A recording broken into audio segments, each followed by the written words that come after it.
Today, everyone loves NFTs in video games and no one can explain how they work. This is CheckPoint.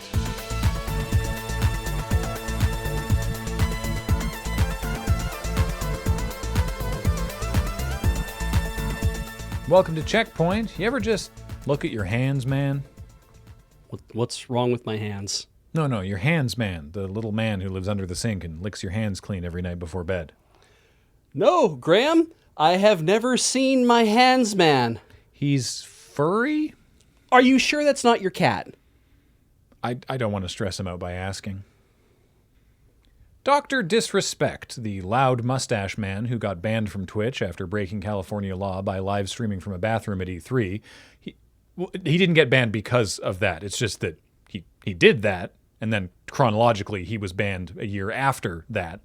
We actually don't know why he was ultimately banned from Twitch because neither party have said anything. But in any case, he landed pretty well over on YouTube Gaming, where he's recently announced the formation of a so-called AAA game development company alongside former Halo and Call of Duty developers.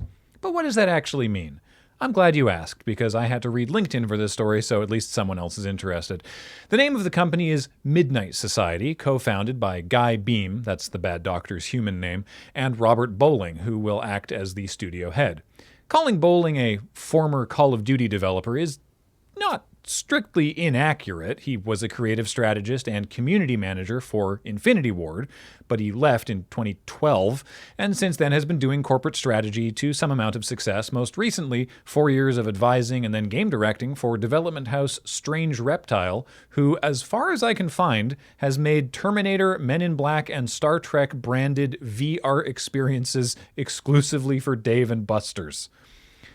Beam himself was also a community manager for Call of Duty, in his case working at Sledgehammer Games, where he eventually transitioned to designing multiplayer maps for Call of Duty Advanced Warfare before quitting in 2015 to focus on his mustache and yelling career. Now, joining them is Quinn Del Hoyo, who has been working at 343 Industries for nearly 10 years, most recently the lead sandbox designer for Halo Infinite, and who left the company like days ago to join this new opportunity that he, quote, truly believes is divine in origin. Oh, and the fourth co-founder is Sumit Gupta, the angel investor and CEO of esports platform Boom TV, who is bankrolling the whole thing, so that's how that's happening.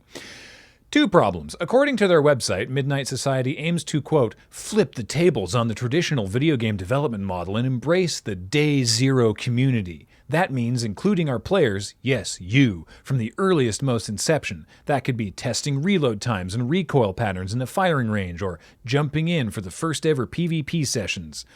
All of which sounds an awful lot like unpaid QA. And even if they did pay, I want testing on a game that I play to be done by actual QA testers, not Napoleon Bonaparte 420. The second problem is, how dare you use the name of the secret club from beloved Canadian youth-focused horror anthology series Are You Afraid of the Dark? I don't care that it also aired on Nickelodeon. We don't make a lot of popular media in Canada. Just look at this show. Hollow Knight, Silksong, is still hotly anticipated ever since Nintendo previewed it back in February of 2019. And the struggle is real for everyone waiting on Team Cherry to finish it while riding out the pandemic. And one artistic fan named Weebles Jeebles has found their own path to patience by drawing approximations of the night from Hollow Knight every day since December 18th, 2019.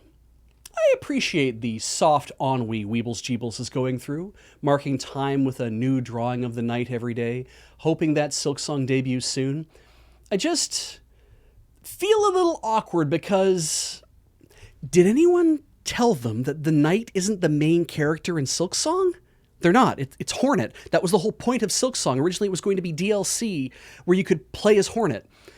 I mean, don't get me wrong. It's cool that Weebles Jeebles is drawing something new every day, and I get that it's kind of a statement on how long they've had to wait on something we were all told was coming soon. But do they not know that they're waiting for Hornet? I mean, in high school, if I tried to impress a girl by poorly drawing a picture of her younger brother every day, I think I'd just be in prison. Hey, but maybe it's a small blessing that it's not Hornet, given the interesting places my research on Hornet fan art led me. Y'all are weird, Internet, and by the way, I don't think hornets even make honey, so most of what I saw wasn't even scientifically or anatomically accurate. Thank you very much. George Cacioppo, a senior vice president in charge of Sony's PlayStation Network, is not anymore after he was caught allegedly trying to hook up with a minor. Vigilante YouTube channel People vs. Preds has seemingly decided to take up the To Catch a Predator mantle of snaring sexual predators in online chat rooms, arranging to meet them, and recording the encounter for all to see. In contrast to Chris Hansen asking them to please take a seat before having the cops swoop in to arrest the alleged pedos, People vs. Preds sorta yells at them like a TMZ paparazzo and then leaves. The people behind the group tell Polygon that the cops don't like working with groups like theirs, which is where the internet takes over, they say. A potentially harrowing phrase, but in this case it was enough to get George fired. Well, I mean that and the chat logs where he was allegedly inviting someone that he thought was a 15-year-old over to his house, and the video of him meeting that person wearing a PlayStation 5 t-shirt. Damn it, George, you alleged pervo. We had to make our own one of those. But what you won't have to make on your own anymore are Sony PlayStation 5 faceplates. That's right, hot on the heels of a disgraced senior VP leaving the company, Sony is releasing colorful faceplates to cover your own shame. If you're somehow ashamed to own a gaming console built to resemble a tower fan.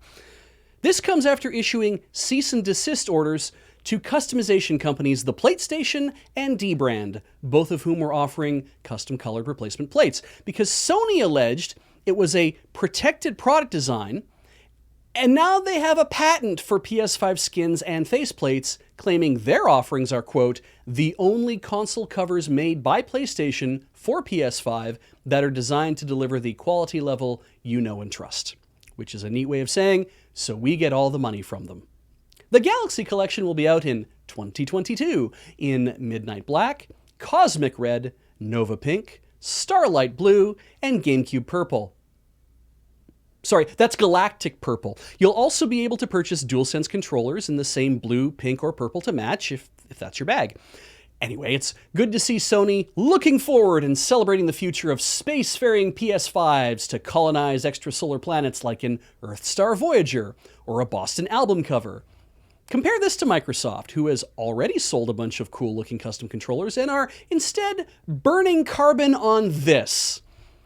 Yup, that's the red ring of death on a poster that you can buy for $25 from the people who made it all happen. Did you know that the recall program cost Microsoft about $1 billion to execute? Journalists have referred to it as Xbox's Tylenol moment, though again, I don't remember Tylenol releasing a poster decades later that commemorated that time their product killed 7 people, hoping to make back some cash to cover the recall. I confess, colorful consoles and ironic posters are pretty and fun, but are they really what today's disaffected youth want? Does anyone know any, say, 15-year-olds we could ask? Anyone maybe chatting with one? Anyone? Well, the turd's out of the bag now. Ever since Electronic Arts CEO Andrew Wilson loudly proclaimed that NFTs and crypto were the future of the gaming industry, before admitting he had no idea how that would actually fucking work, this whole thing has been inevitable. First, Ubisoft Quartz last week, and now the Stalker 2 developer GSC Game World has announced it's auctioning off an NFT for the winner to be made into a meta-human, which is to say, digitally photographed and recreated as an NPC in the game, which sounds awesome, like a terrific thing for a Stalker superfan that 100% does not have to be an NFT. Companies have done shit like this for years. Stop making it crypto. Similarly, it's been a while since he's reared his ugly head on this show, but longtime Checkpoint nemesis Peter Molyneux is, of course, all in on this NFT malarkey, announcing last week that his new game, Legacy, will make heavy use of the Ethereum blockchain, despite being completely unable to adequately answer a Verge interviewer's repeated questions on why the features he's touting have to use the blockchain when a simple database would do the job more effectively and easily. oh, you buy an NFT of land in the game, and then later you can sell that land to a different player, and that can only be done with the blockchain? Have you ever heard of Second Life or Team Fortress 2? 10 years ago, it was reported that the TF2 hat-based economy was worth over $50 million. That's more than the GDP of Bolivia. But with the blockchain, you could take your NFT parcel of land, and then when Molyneux's company eventually shuts the game down, you could do something else with it, right? Decentralized, yeah? Molyneux says, that's a really good question. I have no idea. Nobody knows what they're doing. NFTs are a solution in search of a problem that doesn't exist. And if you're wondering what sort of person would make a decision like that, let's look into the mind of Peter Molyneux with the grossest part of that Verge interview, where he says, quote, "Legacy is a game that makes you feel creative. Now, the fact that you feel creative is great. You know, I love spaghetti bolognese or a beautiful picture, but if no one ever sees it, if no one ever buys it, then you know, you might as well have not done it." Viewer, let that fill you with a rage of productivity to make that thing you've been telling yourself won't be good enough. Because this preposterous motherfucker had over 3 million concurrent users hammering away at his curiosity cube that contained only disappointment, so I don't think he gets to decide what baseline of user engagement makes something count as creative. Did we ever find out what was in that cube? Like I said, disappointment. No, but really, what was inside it? A huge letdown. Right, but what did that consist of? An epic waste of players' time and money. Was it anything cool? Nothing of value was honored here. Okay, but what was the thing inside the cube? I don't know. Third base.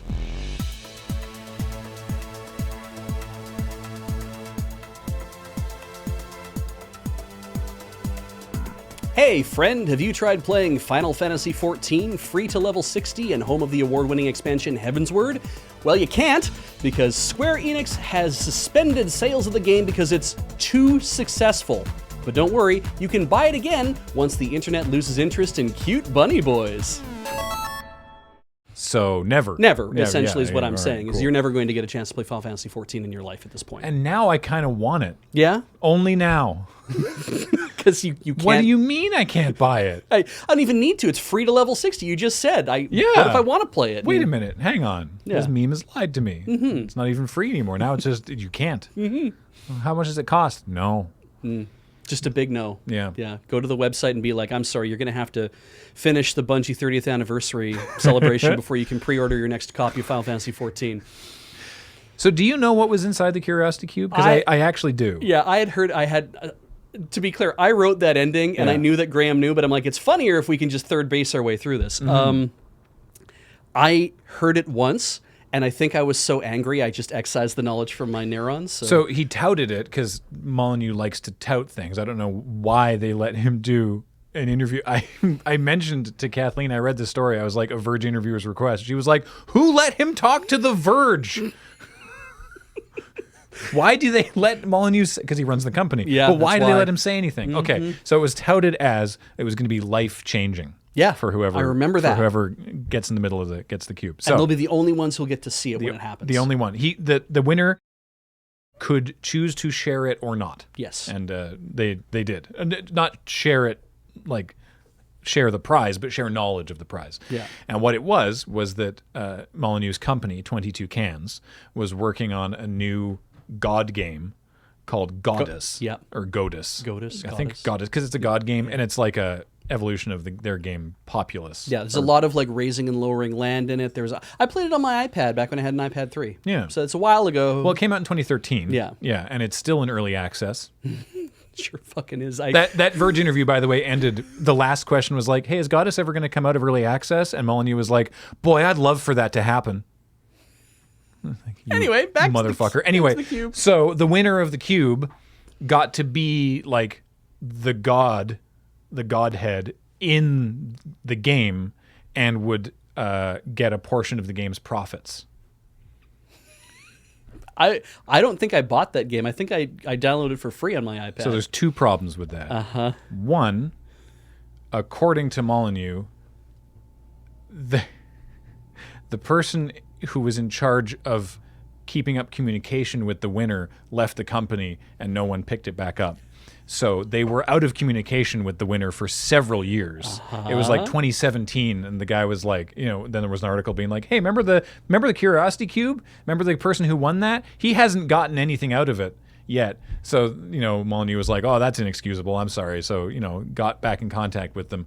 The game has never made a profit. Yeah. So he got nothing. Yeah. Which is too bad. The Goddess looked really fun. And I've been playing it for a while. I was like, this is actually really kind of Apparently fun and nice. It was and I like this. okay, except for some microtransaction concerns. Because I never paid any money for it. Yeah. Right. But I was just like, I'm going to just diddle with this thing, and it's a lot of fun. It's raising and lowering land and doing things. And yes, you have to wait to get your powers back. And I was like, whatever. I'm enjoying it. It's a fun little experience toy thing, and not really anything that serious, I felt. And then I got to a certain part in the game where I was trying to do more stuff, and it was immediately like, I felt like I had soft locked myself into a state where it's like, I can't make any more land, and I can't lower land, and I can't encourage my people to plant more things or do anything else. And I don't even think it was locked behind, you're going to have to pay some money to do whatever. I had like all the powers I needed to do stuff. I just couldn't manipulate stuff anymore. Yeah. And then as like I started to make changes or whatever, it just made the game get worse and worse and worse. Like it does, like if you have an out of control SimCity, and it's just like, and then everything just goes to shit and you can't get it back. And it's like, that's how this felt. And I was like, oh, I have wasted my life.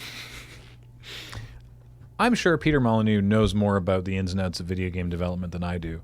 But, hot take from the uninitiated, I think he should fucking finish a game before starting a new one. Yeah.